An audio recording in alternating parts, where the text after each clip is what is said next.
नमस्कार सगळ्यांना. यश life coach या युट्यूब चॅनलवर सर्वांचे स्वागत आहे. आपल्या समोर दिसतो आहे तो विषय आहे दासबोध संबंधी. तर तो या चॅनलवर कसा? आपल्याला माहिती आहे की आपण जीवन विषयक मार्गदर्शन किंवा संबोधन सातत्याने या चॅनलमधून करतो. त्याचप्रमाणे दासबोधामध्ये आपल्याला बऱ्याच गोष्टी उपलब्ध आहेत. दासबोध म्हणजे एक शास्त्रोक्त जीवन पद्धती खूप सोपी करून सांगितलेला ग्रंथ. त्यामध्ये 20 समास आहेत. प्रत्येक समासात दशक आहे. दशक म्हणजे 10 विषय.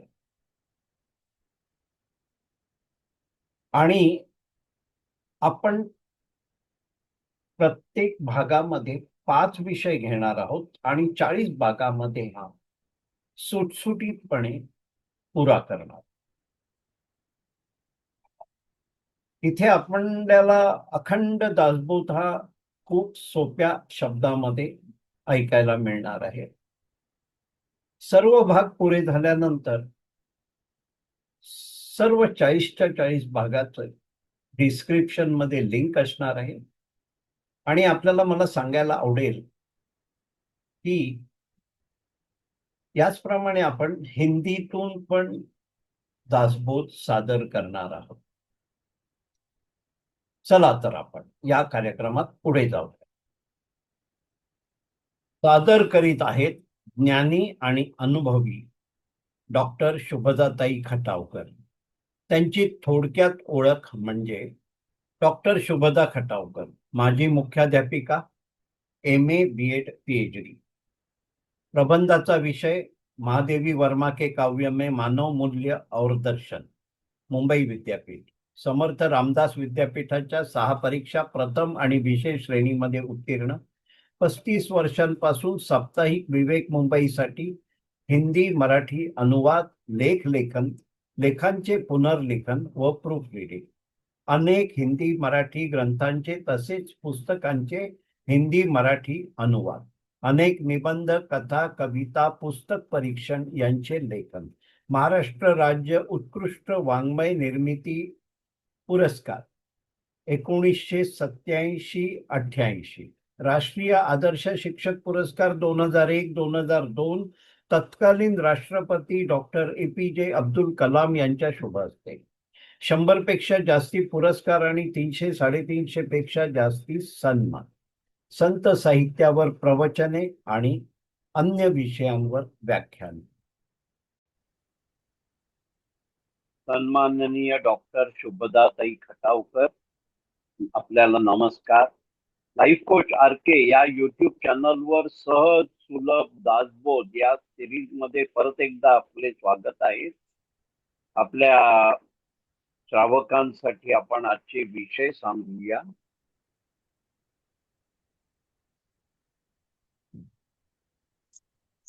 मराठीतून दासबोध सहज सरळ सोपी जीवन पद्धत ही शिकवण आपण डॉक्टर शुभदाताई खटावकर यांच्या वाणीतून, त्यांच्या कथनातून ऐकतो आहोत.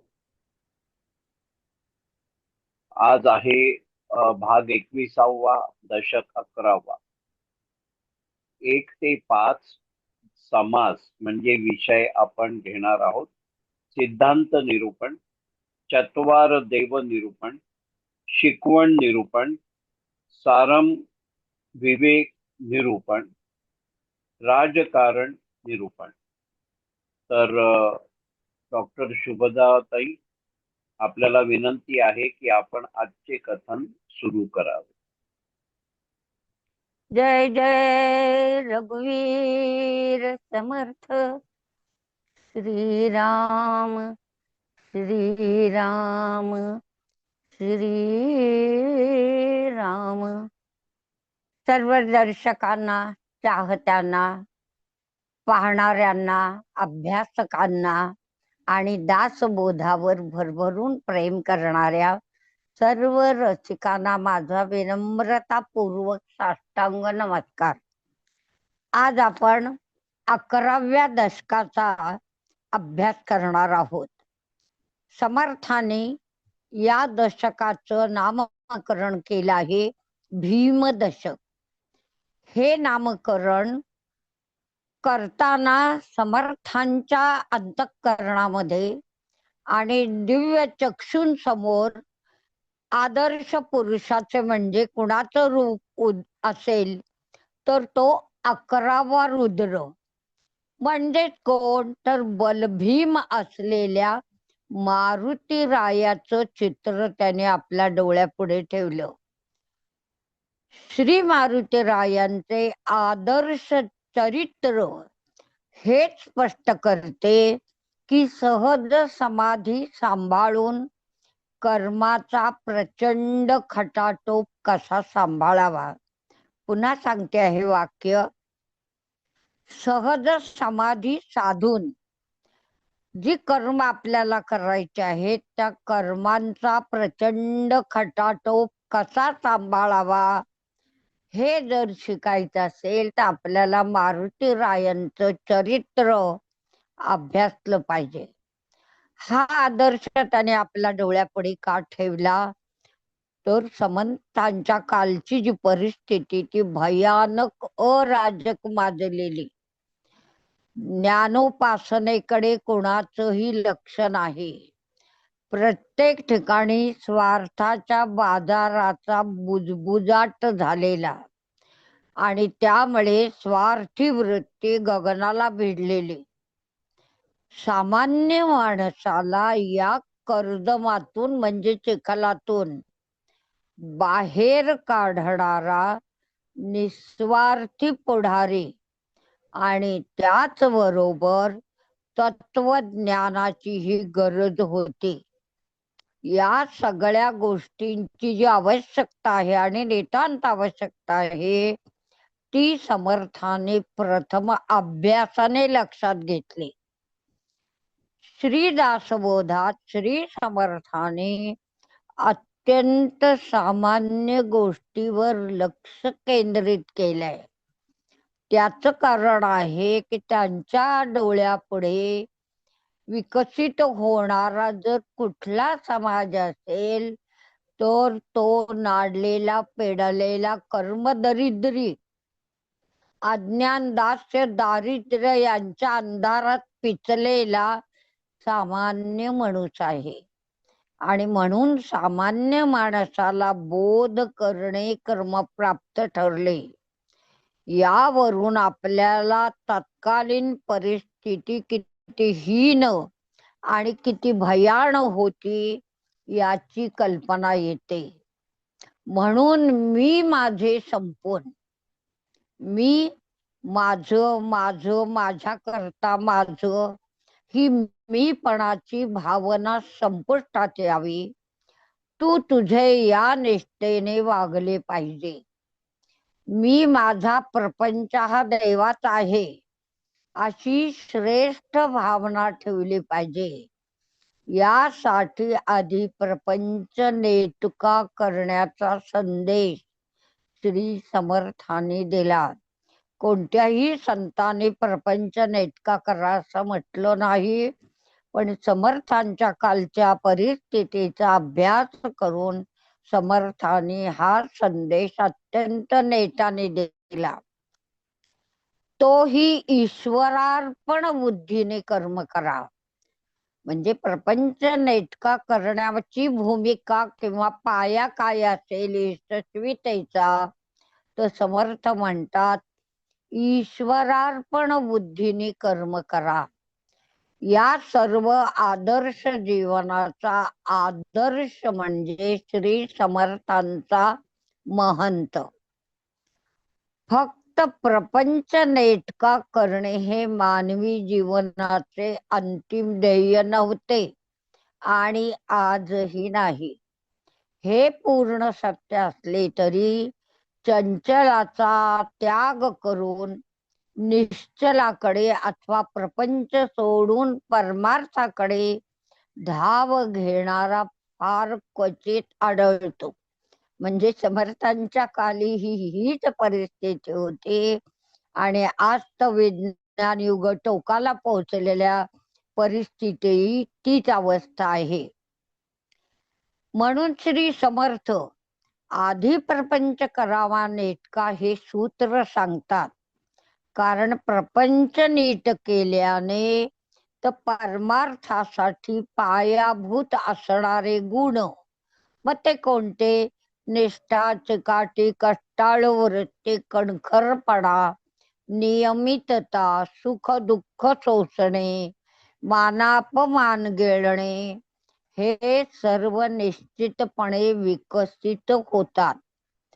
प्रपंच नीट करा म्हणजे काय, याचा उल्लेख उपर्युक्त लेखनात आपण आता पाहिला. कारण प्रपंचात वापरलेली जी बुद्धी आहे तिला व्यवहार बुद्धी म्हटलेलं आहे.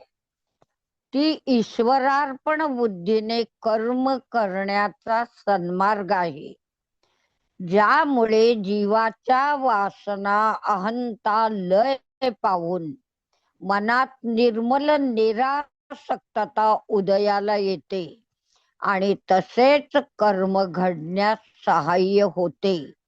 सामान्य माणसाचे मन, आकलन बुद्धी हे प्रत्यक्ष उदाहरणांनीच मार्गस्थ होणारे मन असल्याने, म्हणून श्री समर्थांनी समाजापुढे स्वतःच्या जीवनाचा आदर्श ठेवलाच. शिवाय आपल्या मठातून तयार होणारा प्रत्येक महंत याच मुशीतून जन्माला आला. त्यामुळे त्यांच्या रूपाने समाजाला अतिकर्म रतता, अहंकार गलितता, स्वस्वरूपी लीन होणारी वृत्ती आणि निस्वार्थ प्रेम करणारा आणि सर्वात महत्वाचे म्हणजे सर्व काही करून कोणत्याही मोहपाशात न अडकणारा असा महंत समाजाने प्रत्यक्ष चरितार्थ झालेला पाहिला. म्हणजे केवळ ही व्याख्यानं नव्हती किंवा ग्रंथलेखन नव्हतं किंवा उपदेश नव्हता, तर या संदर्भात समाजाला प्रत्यक्षानुभूती घेण्याचं सद्भाग्य त्या काळी लागलं. आणि म्हणून येथे आपण सर्वांनी एक गोष्ट नीटपणे ध्यानी घेतली पाहिजे की हे सर्व जे महंत होते ते आत्मज्ञानी असतील असे नव्हे, पण ते साधक मात्र हवेतच असा श्री समर्थांचा दंडक होता. तो हळूहळू आपल्या स्वस्वरूपी लीन होण्याच्या अनुसंधानाचा अभ्यास सराव करत जाईल. तस तसा त्याचा हा अभ्यास सामर्थ्य वृद्धिंगत होऊन तो लोकांसाठी एक आदर्श स्फूर्तिस्थान, प्रेरणास्थान बनतो, जेणेकरून अनेकांच्या निष्क्रिय, नकारार्थी आणि चुकीच्या मार्गाने चाललेल्या जीवनाला एक सकारात्मक ऊर्जा मिळून बहुतांचे प्रापंचिक जीवन नव्हे तर पारमार्थिक जीवन ही एका विशिष्ट पातळीवर पोचेल, हा समर्थांना निश्चित विश्वास होता. आपणही आपले जीवन प्रपंच आणि परमार्थ या दोन्ही पातळ्यांवर विकसित अवस्था प्राप्त करून जीवनातला जो निखळ आनंद आहे तो प्राप्त करायचा असेल तर या 11व्या दशकातील भीम दशक या प्रास्ताविकाचा अभ्यास करणे नितांत आवश्यक आहे. आणि ही शिकवण घेऊन आपण 11व्या दशकाच्या पहिल्या समासाकडे वळतो आहोत. पहिल्या समासाचं शीर्षक आहे सिद्धांत निरूपण. सिद्धांत म्हणजे तत्वज्ञानामधला एखादा निष्कर्ष जो निघतो त्याला सिद्धांत म्हणायचं. या समासात श्री समर्थ सहज समाधी म्हणजे काय हे स्पष्ट करताना काय म्हणतात की आपली ब्रह्माकार वृत्ती जशीच्या तशी ठेवून लोकसंग्रहाची वृत्ती नीट जोपासणं याला सहज समाधी म्हटलेलं आहे. म्हणजे आपण परमेश्वराशी जी एकरूपता साधतो ती कुठेही भंग न करता समाजाशीही एकरूप होणं याला समर्थ सहज समाधी म्हणतात. या समासातील प्रस्तावनेत तिचा उल्लेख आपण पाहिला. आत्मज्ञान प्राप्तीनंतर सर्व भूतांमध्ये ईश्वर रूपाची म्हणजेच आत्मस्वरूपाची प्रचिती येणं आणि अंतःकरणातील वासना भेद बुद्धी विकल्प या साऱ्यांचा नाश होऊन आपल्या मनामध्ये जी अभेद बुद्धी म्हणजे खरा खोटा किंवा मग श्रीमंत गरीब हा कुठलाही भेद न करता ही जी बुद्धी विकसित होते तीच प्रत्येक प्राणी मात्रामध्ये ब्रह्मदर्शन भगवंत दर्शन करण्यास कारणीभूत होते. म्हणून अभेद बुद्धीला आत्मज्ञानाचा प्राण समजतात. ज्ञानप्राप्तीनंतर येणारी अभेद बुद्धी व कर्मातील भेद बुद्धी यांचा विरोध आहे. आणि समर्थ म्हणतात असे असले तरी स्वानुभवाच्या भूमिकेवर खरे तर त्याचे अस्तित्वच उरत नाही. हे कसे घडते? या प्रश्नाचं उत्तर सोडवताना आपल्या लक्षात येतं की मुळात या विश्वाचा एकमात्र आधार असलेली जाणीव म्हणजेच मागच्या समासात आपण पाहिलेलं आहे तिला समर्थांनी जगज्योती हिचे म्हटलेलं आहे. ते हिचे देहाच्या अहंतामुळे जे विभाजन झाले तिने काय निर्माण केलं तर आपल्यामध्ये संकल्प विकल्प वासना स्मृती विस्मृती विचार भावना सुख दुःख संवेदना अशी नाना रूपे धारण केली. जो साधनामय जीवन अनुसरतो त्याच्या अहमपणाचा लोप कधीच झालेला असतो. त्याच्या अंतरातील ज्या काही सर्व जाणीव आहेत त्या एक रूप होऊन व्यापकही बनतात आणि सूक्ष्मही बनू लागतात. ही अभिव्यक्ती व्यक्ती निरपेक्ष आहे. म्हणजे प्रत्येक व्यक्तीला याची अनुभूती वेगवेगळी येते. ती तशी होऊन त्या माणसाचे अंतःकरण सर्व प्राणी मात्रांच्या अंतःकरणाशी एकरूप होते. आपण आपल्या देहबुद्धीचा जसा अत्यंत सहज वापर करतो तशीच ही माणसे जगातील प्राणी मात्रांशी सर्व व्यवहार करतात. अंतःप्रेरणा किंवा प्रतिभा ही साक्षात ब्रह्माची शक्ती असून संतांनी तिला दिलेले नाम आपण मागच्या अभ्यासामध्ये बघितलंय की तिचं नाम आहे शारदा. जेव्हा साधकाच्या अहंता वासना निर्मूल होतात तो ब्रह्माकार वृत्तीने परिपूर्ण होतो तेव्हाच त्याची वृत्ती स्थिरावते.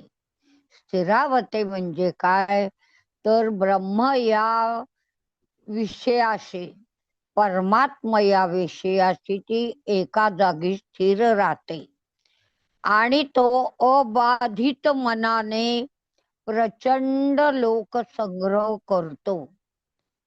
संतांकडे इतका अफाट जनसमुदाय का झेपावतो त्याच कारण आहे त्यांची वृत्ती एकदा भगवंतावर स्थिर झाल्यानंतर ती कुठेही वळत नाही, फिरत नाही. त्यामुळे त्यांचं मन हजारो लाखोंशी एकरूप होतं. आणि नुसतं एकरूप होत नाही, तर आपल्या जवळच्या त्या प्रचंड शक्तीने ते आपल्याकडे त्यांना बोलावतं. त्यालाच श्री समर्थ म्हणतात त्याची ही सहज समाधी.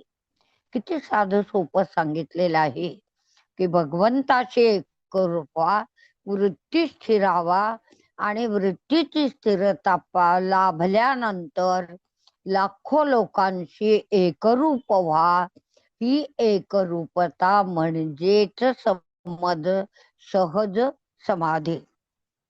आणि मग अशी सहज समाधी प्रत्येकाला प्राप्त व्हावी. किती उदात्त ध्येय समर्थाने डोळ्यापुढे ठेवले. त्यासाठी त्यांनी जे साधना मार्ग सांगितले, उपासना सांगितली, नामाचं महत्व सांगितलं, कर्मशुद्धी सांगितली, या सगळ्यांचा स्वीकार करून आपण जेव्हा पुढे जातो तेव्हा आपल्यालाही सहज समाधी साध्य होणं सोपं आहे. हा विचार डोक्यात ठेवून ही शिकवण आपण घेऊन 11व्या दशकाच्या दुसऱ्या समासाकडे म्हणजे चत्वार देव निरूपण याचा आपण अभ्यास करणार आहोत. या समासात श्री समर्थ विश्वातील वस्तूंचे 2च प्रकार करतात. आणि ते म्हणतात ते कोणते? ते एक शाश्वत किंवा निश्चल आणि दुसरं आहे अशाश्वत किंवा चंचल. मग अशाश्वत म्हणजे काय? तर मायामय, ज्याच्यावर मायाचा आधिपत्य आहे, अर्थात सीमित काल मर्यादेमध्ये त्याची अवस्था असणार आहे. म्हणजे काय? तर केव्हा ना केव्हा तरी त्याचा लय, क्षय, विनाश अटळ आहे. त्याची प्रथम स्थिती म्हणजे अव्यक्त सूक्ष्म अवस्था. पण ते जेव्हा व्यक्त होते तेव्हा ते स्थूल बनते. नंतर त्याची खूपच वाढ होते आणि ते विस्तारत जाते.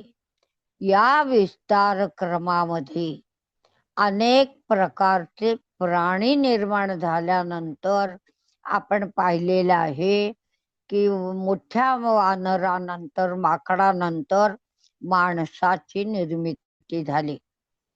मानवाची पातळी खूप निराळी आणि मानव समाजात सर्वच बाबतीत खूप विविधता आढळते.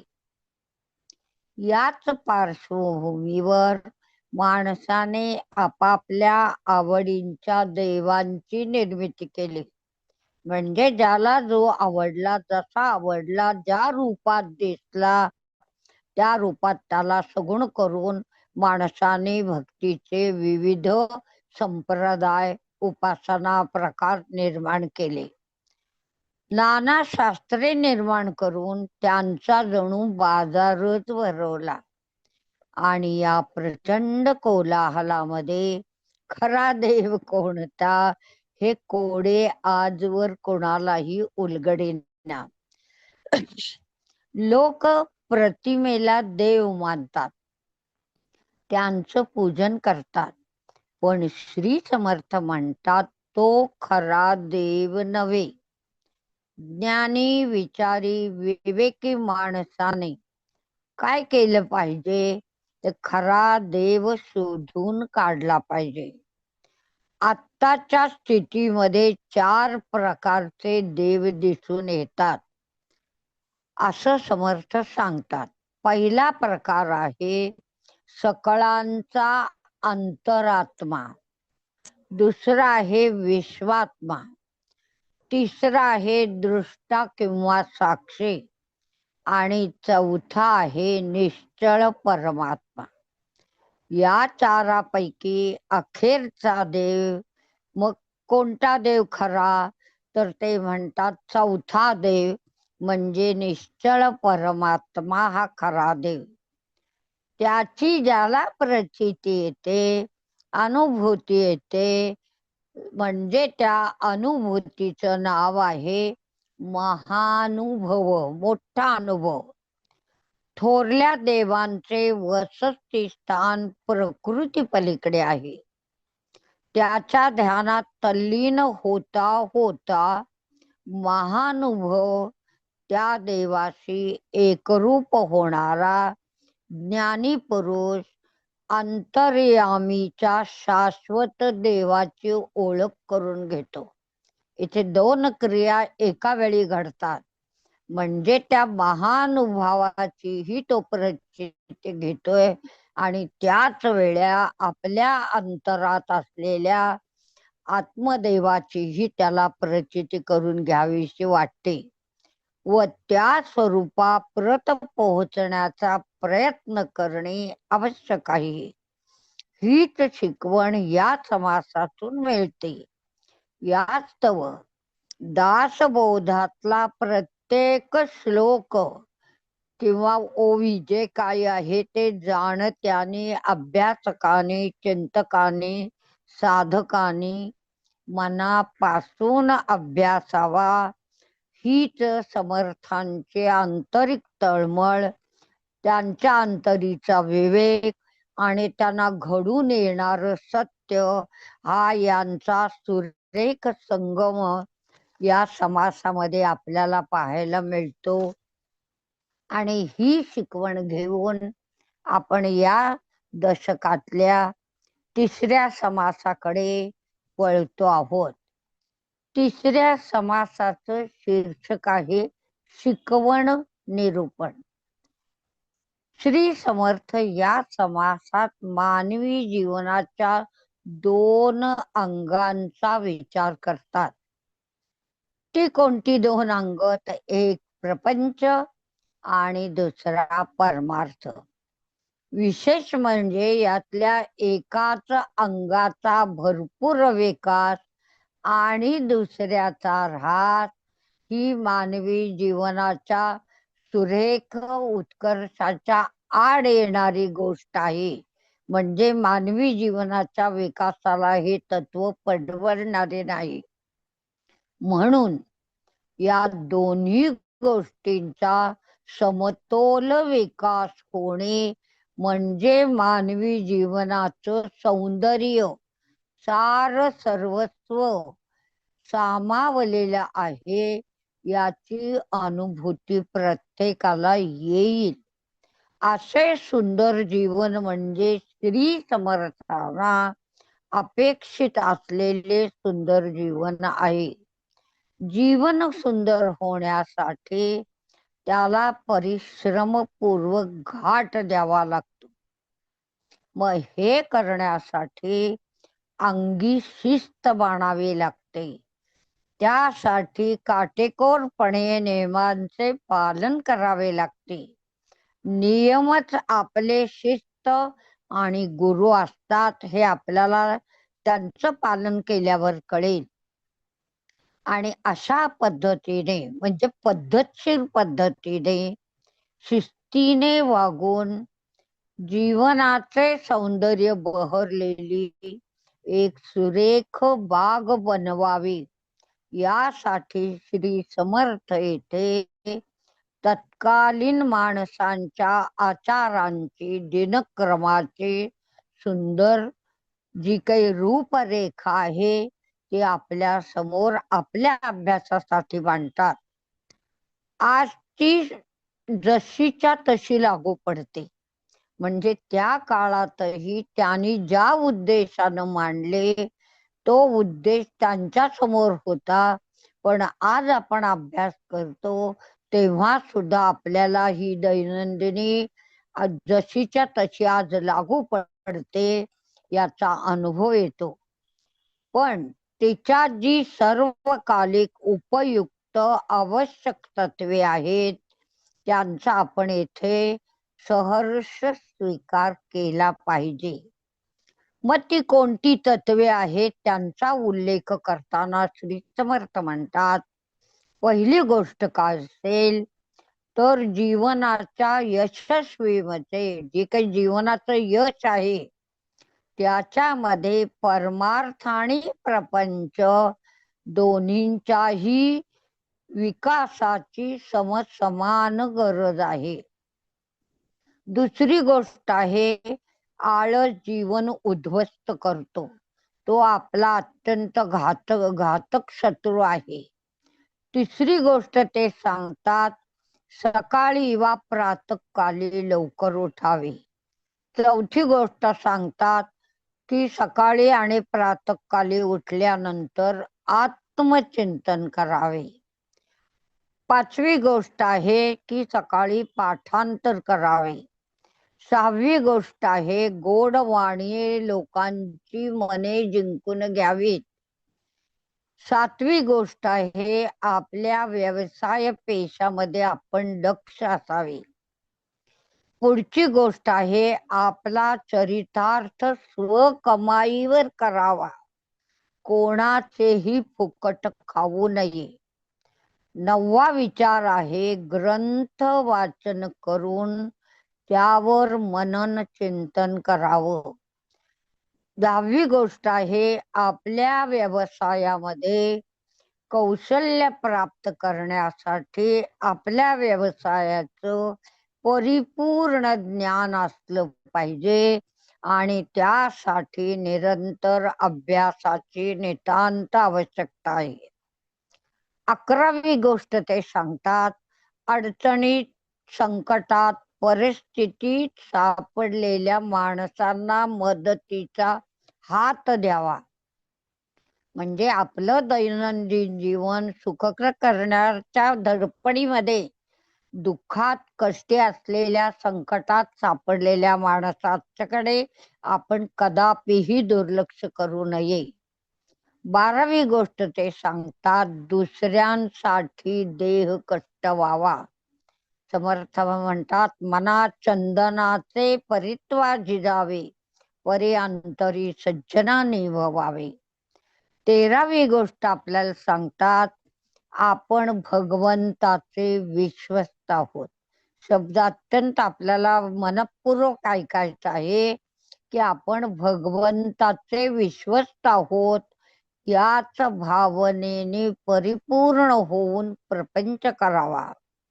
प्रपंचात पोटापुरता पैसा अवश्य असावा. परमार्थात जो शोध घ्यायचा आहे तो आपला आपण स्वतः घ्यावा. अशा सुरेख 15 मण्यांची माला ते आपल्या कंठी धारण करून जीवन व्यतीत करतील. ते म्हणतात त्यांचं जीवन जगणं परिश्रम सगळंच धन्य होईल. कारण असाच माणूस साधू संतांना आणि प्रत्यक्ष भगवंताला आवडतो. हा समर्थांचा अभिप्राय आपण विसरता कामा नये.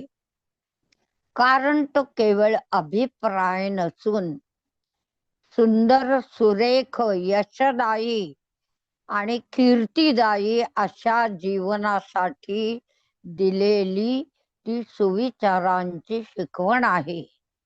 त्यातल्या 1-2 गोष्टी जर आपण सोडल्या तर मला वाटतं आजच्या काळामध्ये ही सर्व तत्वे जशीच्या तशी आपल्याला स्पृहणीय आहेत आणि सहजपणाने ग्रहण करता येण्यासारखे आहेत.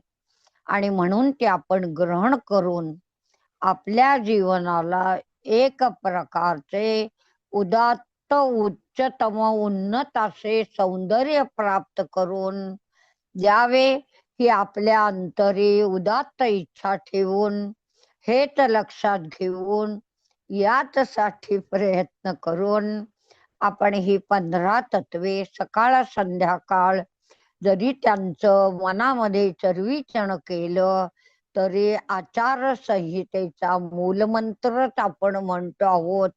अशी आपल्या मनाची विचारांची कल्पनांची धारणा व्हायला वेळ लागणार नाही.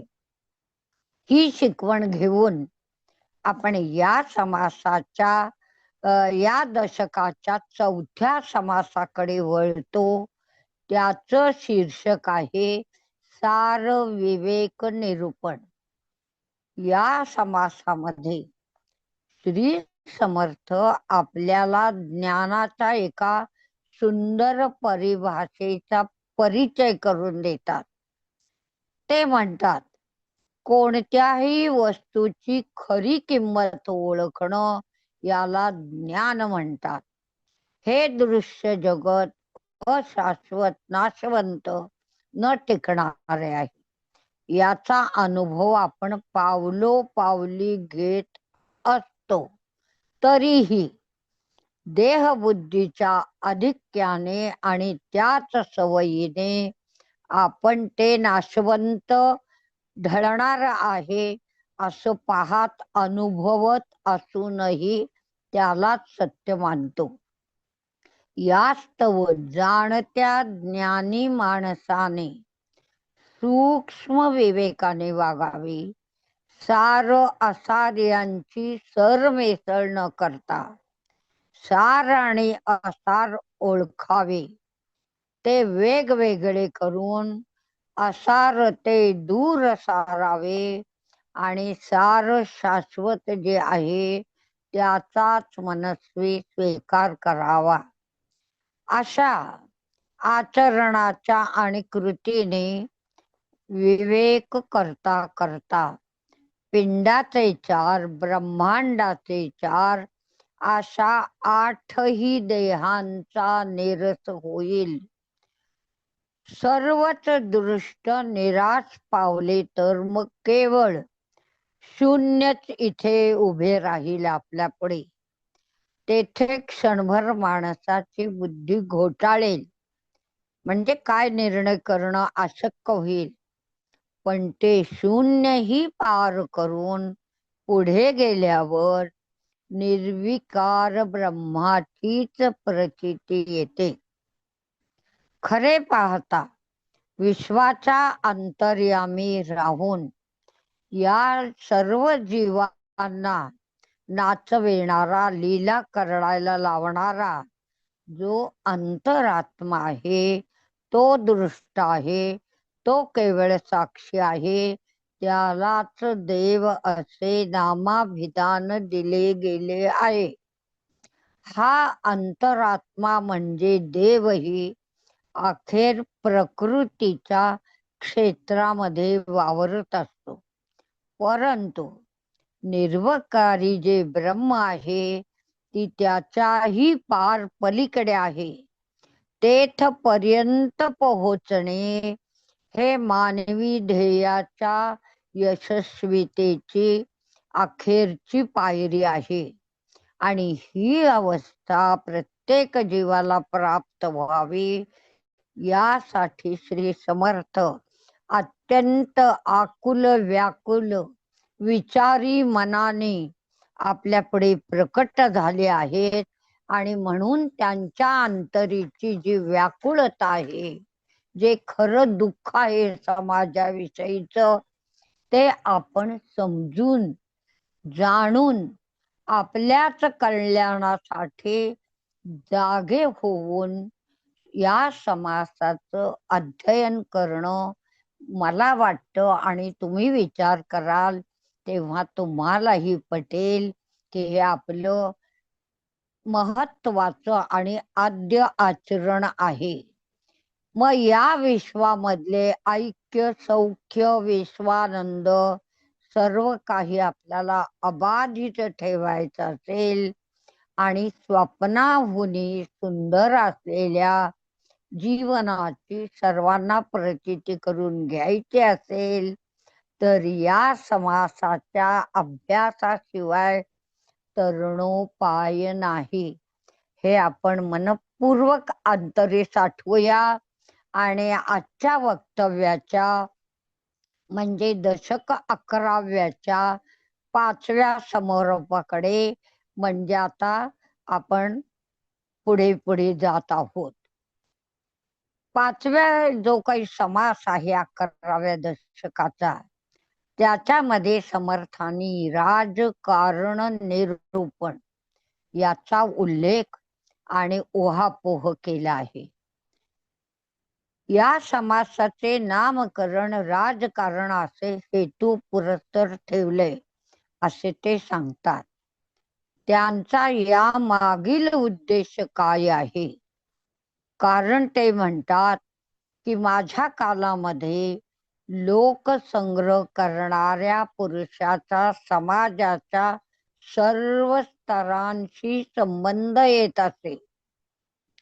आपल्या भारतात धर्म आणि अध्यात्म यांना विशेष स्थान आणि मान असल्यामुळे लोकसंग्रह करणाऱ्या पुरुषाचा साधू संत, धर्मसंस्था, मंदिरे, राजसंस्था आणि अखेरी अर्थसंस्था या सर्वांशी निकट संबंध येतो.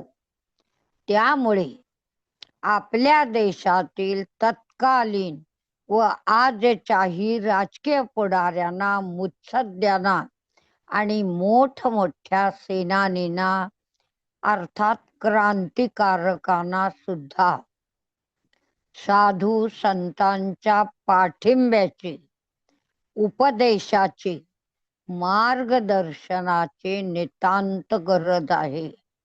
हे आपण शिवकालामध्ये अनुभवलेलं आहे.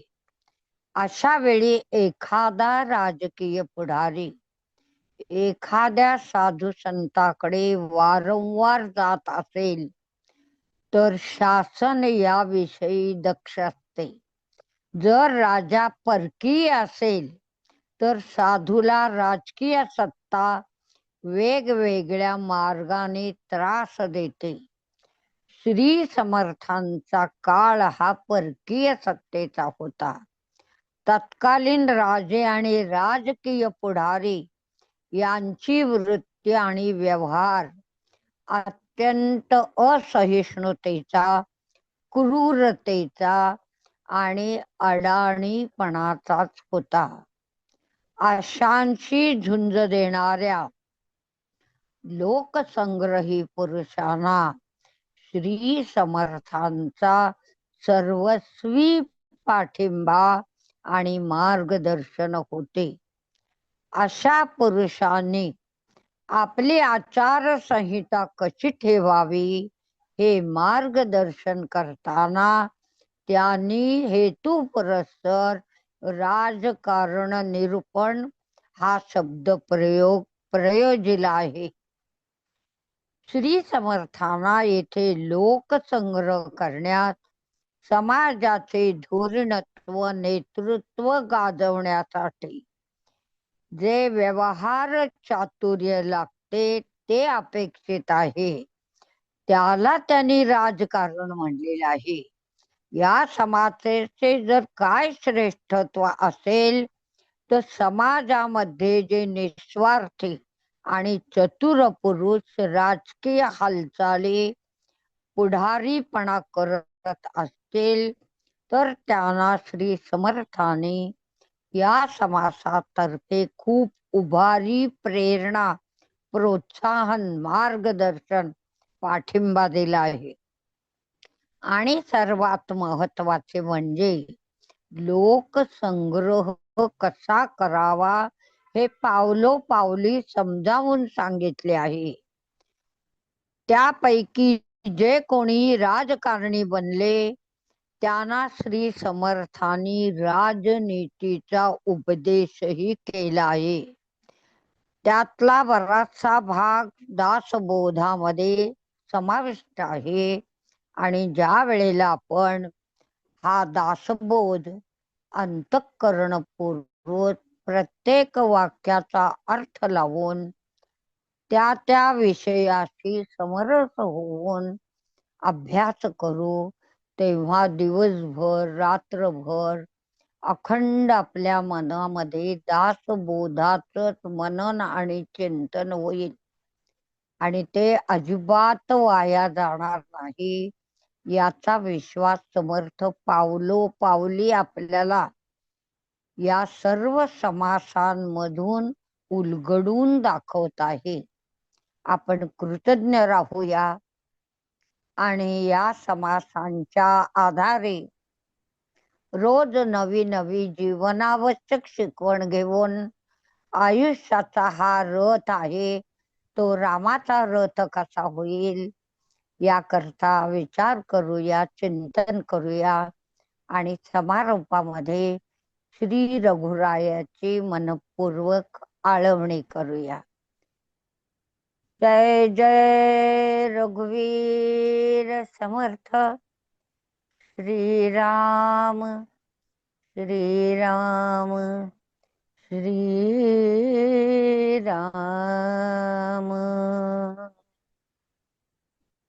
डॉक्टर शुभदाजी, तुमच्या समोर मी नतमस्तक आहे. आपला दासबोधाचा अखंड अभ्यास आणि तो संक्षिप्त करून सरळ सोप्या भाषेत आमच्यापर्यंत मांडण्याची तुमची क्षमता, यासाठी आम्ही सर्व आपले आभारी आहोत. आपण केलेल्या या कथनाचा लाभ सर्व श्रावक घेतीलच याची मला खात्री आहे. सर्वांना विनंती आहे की त्यांनी हा विषय आपल्या परिवारातील आणि परिचयातील प्रत्येक सदस्यापर्यंत पोहोचवावा.